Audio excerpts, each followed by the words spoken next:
لو زهقتوا من الطرق التقليدية لعمل الكبد والقوانص وخاصة الكبد، تعالى اقول لكم على طريقة حلوة قوي ومختلفة نعمل بيها كبد الفراخ. اول حاجة عندي مية على النار هنزل فيها بمطيبات، وهي ورق لورا وحبهان وفلفل اسود وبصلايه. وعندي هنا نص كيلو من كبد الفراخ هنزل بيهم في المية، وطبعا المية تكون سخنة قوي بحيث اول ما انزل فيها الكبد تاخد اللون اللي انتوا شايفينه ده. هنزل عليها كمان بمعلقة من الملح وهسيبها تاخد غلوة واحدة بس، وهيبقى شكلها زي ما انتم شايفين كده، تماسكت ما فيهاش دم خالص، وهي اصلا ما بتاخدش وقت. انا عايزاها تستوي بنسبة 90%.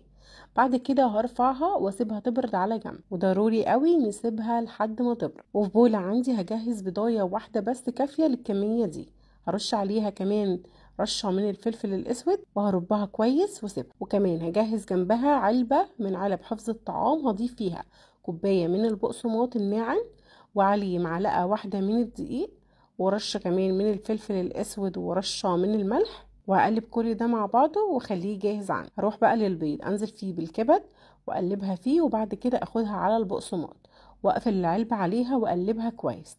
الطريقة دي حلوة قوي، هتنجز معاكم الكمية بسرعة، وكمان هتغلف الكبدة كويس. هطلع بعد كده الكبدة وهيكون شكلها زي ما انتوا هتشوفوا كده. هنفضها من اي زوايد من البقسماط واخدها على طول على زيت. الزيت يكون سخن بس مش سخن قوي. هنزلها وبمجرد ما هتاخد لون من الجنب هقلبها على الجنب التاني، وهي عامة ما بتاخدش وقت ويبقى شكلها زي ما هتشوف. هنطلعها على مصفى على جنب علشان تنزل اي زوايد من الزيت منها، وهي عامة ما بتشربش زيت ابدا، بس عامة المصفى افضل في تصفية اي مقليات. انا قدمتها وضفت جنبها بطاطس شيبسي. بصوا كده ده بيكون شكلها من جوه، من بره بتبقى واخده كراست خفيف كده. انا كنت عاملاها جنب بابا غنوج اللي نزلته لكم، اللي ما شافش الطريقه يدخل يشوفها على حسابي.